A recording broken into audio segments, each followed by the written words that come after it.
بڑے خوش قسمت تھے اور حیران بھی ہوئے کہ یہ لوگ ہمیں کہاں سے مل گئے، جبکہ ہوٹل والے نے تو بولا تھا کہ یہ سب لوگ شاپس وغیرہ بند کر کے چلے جاتے ہیں۔ تو ہم نے مذاقاً ان سے بھی بول دیا کہ بھائی آپ لوگ کہیں جن بھوت تو نہیں ہیں، کیونکہ ہوٹل والا تو کہتا ہے کہ رات کو 8 بجے سب کچھ بند ہو جاتا ہے، ان لوگ اپنے اپنے گھروں میں چلے جاتے ہیں۔ تو وہاں پر چائے کا جو ٹھیے کا مالک تھا وہ ہنس پڑا، وہ بولا صاحب یہاں آس پاس ہوٹل ہے اور ہمیں پتہ ہے کہ یہاں جو ہے جو باہر سے لوگ آئے ہوتے ہیں وہ ضرور نکلتے ہیں، تو ہم لوگ اپنے اس ٹھیے پہ بیٹھ جاتے ہیں آپ لوگوں کے لیے ہی۔ لائٹس تو آپ دیکھ لیں ابھی بھی نہیں، ہم نے لالٹین ہی جلائی ہوئی ہیں، لیکن ہم بیٹھ جاتے ہیں کہ چلیں کچھ آپ کا بھلا ہو جائے گا اور کچھ ہمارا بھی۔ ہم سب ہنس پڑے، اس میں سارے بوڑھے لوگ بھی بیٹھے تھے، تو وہ لوگ بھی گپ شپ لگا رہے تھے، کافی خوش اخلاق اور اچھے لوگ تھے۔ اچھی ان سے گپ شپ ہوئی اور انہوں نے بڑے مزے کی ہمیں چائے بھی پلائی۔ اسی دوران ادھر ادھر کی بات کرتے کرتے بات نکلی، ان لوگوں نے ہم سے پوچھا کہ آپ لوگ کہاں نکلے تھے اور کہاں جا رہے تھے؟ تو ہم نے بولا کہ یوں ہی ایسے ہی آگے ذرا نکل آئے کہ آگے تک جنگل تک جائیں گے اور آپ کے علاقے کو ایکسپلور بھی کریں گے، علاقہ بھی آپ کا خوبصورت ہے۔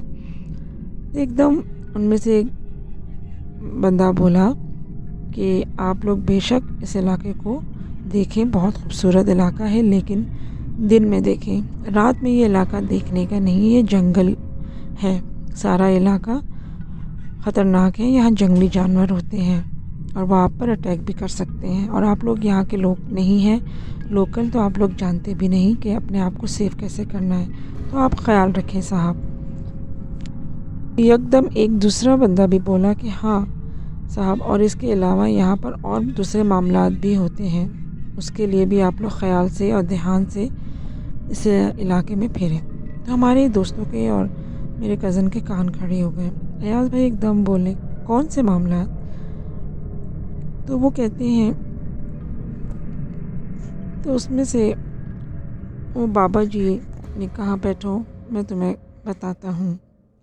خیر ہم لوگ تو 12 بیٹھ گئے اور پھر انہوں نے بتایا کہ یہاں پر ایک بات بہت مشہور ہے کہ جو یہ دریا گزر رہا ہے، اکثر اوقات اس دریا کے کنارے میں ایک عورت کو بیٹھے ہوئے دیکھا گیا ہے، اور وہ عورت رات گئی نظر آتی ہے، اور جو بندہ اس عورت کو دیکھ لیتا ہے تو اگلے دن اس کی ڈیڈ باڈی ملتی ہے اور وہ پانی میں ڈوب کر مرے ملتے ہیں، مر جاتے ہیں۔ ایسا لگتا ہے جیسے یہاں پر کچھ تو انہونی ہے۔ پھر گاؤں والوں نے بھی تھوڑی احتیاط کرنا شروع کر دی ہے اور وہ محتاط ہو گئے ہیں۔ ان ساری باتوں کی انویسٹیگیشن بھی ہوئی تو سب نے یہ بولا کہ ہاں رات گئی ایک عورت کی گنگنانے کی آواز بھی آتی ہے، جیسے کوئی گا رہا ہوتا ہے۔ جس دن اس عورت کی آواز آتی ہے اسی دن ہمارے علاقے میں کوئی نہ کوئی موت ہو جاتی ہے۔ اس طرح سے یہ باتیں علاقے میں مشہور ہیں۔ خیر ہم لوگوں نے بات سنی اور اس کو آپ یوں کہہ لیں کہ اتنا سیریس نہیں لیا، ہاں لیکن ہمیں مزہ بہت آیا یہ ہارر کہانی سننے کا۔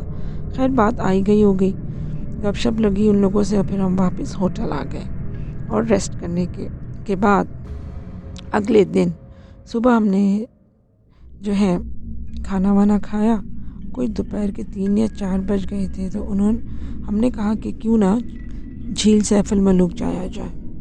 ہمارے پاس ٹائم بھی تھا، اس کے بعد ہم نے آگے کی طرف نکلنا تھا۔ خیر ہم لوگوں نے جا کر گاڑی کو بک کروایا جو وہاں 4x4 ہوتی ہے جو ان علاقوں میں جاتی ہے، تو وہاں لوگ کھڑے تھے اس طرف، ہمیں پتہ چلا کہ وہاں آپ کو گاڑیاں مل جائیں گی۔ خیر ہم ان کے پاس گئے تو اس جیپ والے نے بولا کہ صاحب آپ لوگ بڑا لیٹ ہو گئے ہیں، اب تو لوگ اس ٹائم واپس اترتے ہیں، اوپر اس ٹائم کوئی نہیں جاتا، اس لیے کہ آتے آتے رات ہو جائے گی، اور وہ علاقے ایسے ہیں کہ وہ سیف نہیں ہیں، وہاں گاڑی چلانا رات کو بھی بہت مشکل ہوتا ہے۔ ہم نے اسے ریکویسٹ کی کہ دیکھو ہم نے کل واپس چلے جانا ہے، تو آپ ہمیں لے جاؤ تو بہتر ہوگا۔ خیر ہماری ریکویسٹ میں وہ جو ہے مان گیا، اور ہم جھیل سیف الملوک کی طرف چل پڑے۔ راستہ بڑا خوفناک بھی تھا۔ اس وقت ایک سنگل ہی روڈ تھی اور کافی کچا راستہ تھا، کافی خوفناک ٹریک تھا، لیکن ڈرائیور بڑا ماہر تھا۔ کافی لوگ نیچے اتر رہے تھے اور صرف ہماری ہی گاڑی تھی جو اوپر کی طرف جا رہی تھی۔ خیر آدھے راستے پہ ہی ہم پہنچے تو ہماری قسمت کہ گاڑی خراب ہو گئی۔ یہ وہ ٹائم تھا کہ اس وقت تک ساری گاڑیاں اتر چکی تھیں، مغرب ہو چکا تھا۔ ہم لوگ جو ہیں بیچ راستے پہ کھڑے ہو گئے تھے، گاڑی خراب ہو چکی تھی۔ ڈرائیور کہنے لگا کہ میں کوشش کرتا ہوں۔ اچھا یہ وہ ٹائم تھا جس زمانے میں موبائلز نہیں ہوتے تھے۔ اب اس نے کہا کہ سر آپ لوگوں کو میں اکیلا بھی نہیں چھوڑ سکتا، آپ لوگ یہاں نہیں ہیں یہاں پہ۔ اب میں دیکھتا ہوں شاید کوئی نہ کوئی راستے میں راہگیر گزرے، جو گاؤں سے اکثر لوگ پہاڑوں سے اترتے ہیں، نیچے دکانوں کی طرف آتے ہیں، تو شاید کوئی ہماری مدد کو پہنچ جائے۔ امید ہے کہ کوئی آ جائے گا، میں گاڑی کی لائٹس آن کر دیتا ہوں۔ خیر ہم گاڑی کی لائٹس آن کر کے انتظار کرنے لگے کہ شاید جو آس پاس پہاڑوں میں لوگ رہ رہے ہیں وہ ہماری گاڑی کی لائٹس دیکھ کر ہی کوئی مدد کے لیے آ جائے۔ انتظار کرتے کرتے ہمیں کوئی 1 سے 2 گھنٹے ہو چکے تھے اور رات کے 9، ساڑھے 9، 10 بج چکے تھے۔ اندھیرا چاروں طرف کپ اندھیرا ہو چکا تھا۔ ہم گاڑی میں دبک کے بیٹھے ہوئے تھے اور دعا مانگ رہے تھے کہ یا اللہ کوئی مدد آ جائے، کوئی ہمیں دیکھ لے اور ہماری مدد کے لیے آ جائے۔ اب ہم نہ پیچھے جا سکتے تھے اور نہ آگے، راستہ بہت ڈینجرس تھا۔ گاڑی جو ہے وہ کہتی تھی کہ ہم نے اسٹارٹ ہونے کا نام نہیں لینا۔ آئی ڈونٹ نو گاڑی میں کیا مسئلہ تھا کہ ڈرائیور نے بڑی کوشش کی لیکن گاڑی اسٹارٹ ہو کے نہ دی۔ خیر ہم سب گاڑی میں بیٹھے اور دعا مانگنے لگے کہ ہماری اس مصیبت سے جان چھوٹے۔ ابھی ہم بیٹھے بیٹھے انتظار ہی کر رہے تھے اور ہمیں تقریباً گاڑی کے اندر بیٹھے ہوئے 1.5 سے 2 گھنٹے ہو چکے تھے کہ اب ہم تھک چکے تھے۔ خیر آدھے لوگوں کو نیند آ گئی، آدھے لوگ جاگ رہے تھے۔ میں اور میرے بڑے کزن امتیاز بھائی ڈرائیور ہم لوگ باتیں کر رہے تھے کہ ایک دم ایسا لگا جیسے گاڑی کے شیشے میں کسی نے زور زور سے ناک کیا، بیک سائڈ کے سارے الرٹ ہو گئے اور بڑی تیز آواز کہ بلکہ دوسرے بھی کزنز جو سو رہے تھے وہ ایک دم اٹھ گئے، اتنی تیز اور آواز تھی۔ ہم سب الرٹ ہو گئے جیسے کوئی زور زور سے کھڑکیوں پہ ناک کر رہا ہو۔ ہم سارے جاگے، ہم الرٹ ہو گئے تھے کہ شاید کوئی مدد کے لیے آ گیا ہے اور کسی گاؤں والے نے ہماری گاڑی کی لائٹس دیکھ لی ہیں اور وہ پہاڑوں سے اتر آیا ہے اور ہماری مدد کے لیے پہنچ گیا ہے۔ ہم خوش بھی ہوئے اور جلدی سے سارے گاڑی سے نکلے، لیکن یہ کیا، جیسے ہی گاڑی سے نکلے تو باہر تو کوئی بھی نہیں تھا۔ ہم سارے ایک دوسرے کی شکل دیکھ رہے تھے، ڈرائیور بھی حیران تھا۔ ابھی ہم آس پاس دیکھ ہی رہے تھے کہ کیا دیکھتے ہیں کہ دور سامنے گاڑی کے فرنٹ پہ لائٹس جو آن تھی گاڑی کی اور روڈ پہ سامنے پڑ رہی تھی، تو سامنے سے ہمیں لگا دور سے چھوٹی چھوٹی لائٹس بلنک ہوتی ہوئی نظر آئیں، جیسے ستارے ٹمٹما رہے ہوں۔ اور وہ لائٹس اب ہم غور کر رہے ہیں اور دیکھ رہے ہیں کہ یہ کیا ہے۔ پہلے 1 لائٹ نظر آئی، اس کے بعد 2، پھر 3، اور جیسے جیسے وہ قریب آ رہی تھی اور لگ رہا تھا کہ جیسے کسی نے ہاتھ میں شمعیں پکڑی ہوئی ہیں اور وہ چل رہی ہیں۔ بندہ کوئی نظر نہیں آ رہا تھا، صرف روشنی تھی، وہ لائٹس نظر آ رہی تھی اور وہ ہمارے سامنے، ہم سب نے دیکھا کہ سامنے ہی وہ 1 سے 2، 2 سے 3، 3 سے 4 وہ ہو رہی تھیں۔ ڈرائیور ایک دم سمجھ گیا اور ڈرائیور نے کہا صاحب جی سارے گاڑی میں بیٹھے، فوراً گاڑی میں بیٹھے اور گاڑی لاک کر دیں۔ ہم حیران، صاحب جی زیادہ بحث مت کریں اور گاڑی میں بیٹھ جائیں۔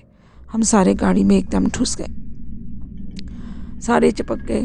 ہم گاڑی میں جلدی سے بیٹھے اور ہم نے گاڑی کو لاک کر دیا، ڈرائیور بھی بیٹھا۔ اب ہم کیا دیکھتے ہیں کہ وہ لائٹس ہمارے قریب ہوتی جا رہی ہیں اور جیسے جیسے قریب ہوتی جا رہی ہیں وہ زیادہ ہوتی جا رہی تھی۔ 10, 20, 30 یعنی وہ پلس ہوتی جا رہی تھی، جیسے بہت ساری لائٹس ہیں اور ہمیں کوئی انسان وہاں نظر نہیں آ رہا تھا، لیکن ایسا لگ رہا جیسے وہ شمعیں کنہوں نے کسی نے ہاتھوں میں پکڑی ہوئی ہیں، لیکن وہ انسان کوئی بندہ نظر نہیں آ رہا تھا۔ ہمارے رنگ فک اور ہم آنکھیں پھاڑے سامنے دیکھ رہے ہیں کہ ڈرائیور ایک دم بولا کہ آپ قرآنی آیات پڑھنا شروع کر دیں۔ ہم سب نے تیز تیز جو ہے آیت الکرسی پڑھنا اور جس کو جو آیاتیں یاد تھی وہ پڑھنا شروع کر دی، اور آپ یہ سن کے حیران ہوں گے کہ وہ لائٹس ہمارے گاڑی کے قریب آئی اور ہمیں کراس کر گئی۔ ہم پھٹی آنکھوں سے یہ سب دیکھ رہے تھے، ہمارے تو دماغ سن ہو چکے تھے اور معاف تھے ہمارے جسم کہ یہ سب کیا ہے۔ ہم نے اپنی لائف میں یہ فرسٹ ٹائم اس طرح کا ایکسپیرینس کیا تھا۔ ایسا لگ رہا تھا جیسے بہت ہی بڑا کوئی قافلہ آ رہا ہے۔ اس قافلے نے ہماری گاڑی کو کراس کیا اور اندھیرے میں وہ روشنیاں اتنی کلیئر تھیں کہ ہمیں کوئی بھی دھوکہ نہیں تھا کہ ہم یہ سمجھتے کہ شاید اس میں کوئی ہمارا وہم ہو، ایسا کچھ بھی نہیں تھا۔ وہ پراپر روشنیاں تھیں، جو ایسا قافلہ کہ جیسے بہت سے لوگ ہیں انہوں نے ہاتھوں میں لالٹینیں پکڑی ہوئی ہیں، لائک اتنی روشنی تھی، اور وہ ہمیں کراس کر گئی۔ اور ایک دم جب ہم نے پیچھے مڑ کے دیکھا تو پیچھے کچھ بھی نہیں تھا، وہ ایک دم غائب ہو گئی۔ ہم نے دعائیں پڑھنا شروع کی اور اللہ تعالیٰ سے دعا کی کہ یا اللہ ہماری مدد کر، اس کو خیر خیریت سے صبح ہو جائے۔ اب ہم صبح کا انتظار کر سکتے تھے۔ ہم رات بھر جاگتے رہے، کبھی سو رہے ہیں کبھی جاگ رہے ہیں۔ خیر ٹینشن اتنی تھی کہ کچھ سمجھ نہیں آ رہی تھی، اور گاڑی کی لائٹس ہم نے آن کر رکھی تھی کہ ایک دم پھر ہمیں ایسا فیل ہوا کہ جیسے کچھ ہے آس پاس، اور بہت سے ایسے لوگ ہیں جو ہمیں دیکھ رہے ہیں، اور سنسناہٹ کی آوازیں آنا شروع ہوئی۔ ہم حالانکہ گاڑی کے اندر تھے، پیک تھے، لیکن باہر سے ہمیں یہ محسوس ہوا جیسے باہر بہت سے لوگ ہیں۔ آپ یقین کریں کہ ڈرائیور نے گاڑی کی لائٹ ایک دم بند کر دی کہ شاید کوئی جنگلی جانور گاڑی کی روشنی دیکھ کے نہ آ گئے ہوں اور وہ ہمیں نقصان نہ پہنچائیں۔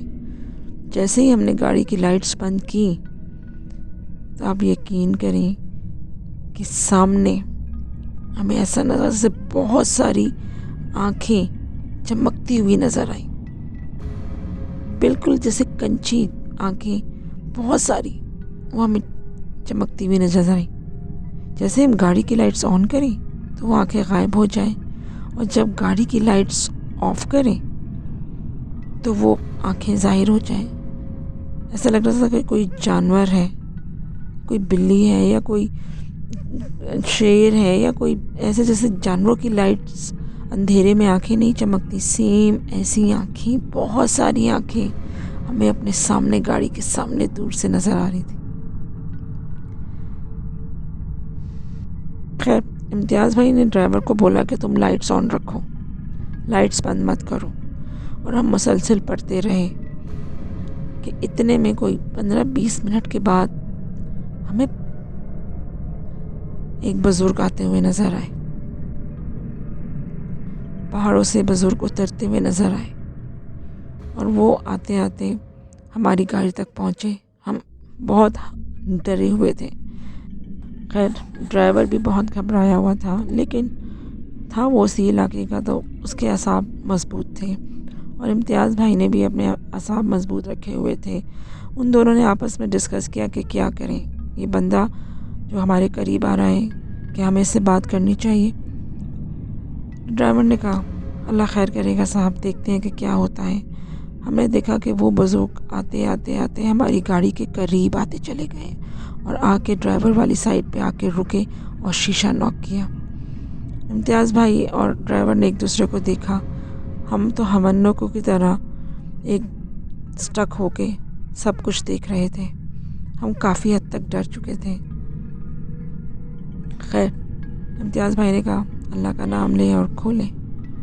بندہ وہ ایک نارمل انسان ہی لگ رہا تھا۔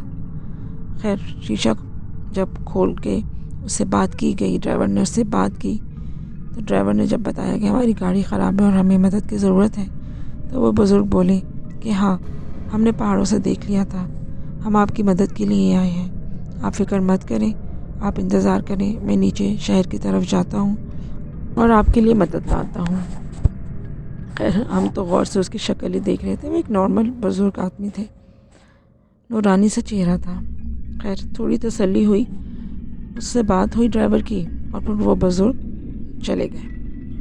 اور آپ یقین کریں کوئی 1 گھنٹے کے اندر اندر ہماری مدد آ گئی۔ 4x4 میں 3-4 لوگ آئے اور ہماری گاڑی کو ٹو کر کے شہر کی طرف لے گئے۔ ہم نیچے پہنچتے پہنچتے صبح ہو ہی چکی تھی۔ ہم نے شکرانے کے نفل پڑھے کہ اللہ تعالیٰ نے ہمیں بچا لیا، اس سے بڑی مصیبت میں بھی ہم پھنس سکتے تھے۔ خیر اللہ کا شکر ادا کیا، اور پھر اپنے ایڈونچر کا پھر آغاز کیا۔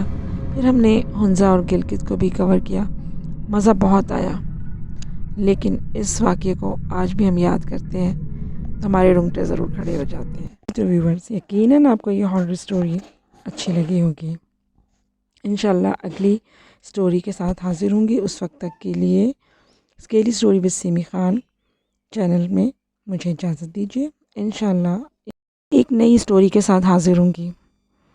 اس وقت تک کے لیے اجازت دیجیے۔ اللہ حافظ۔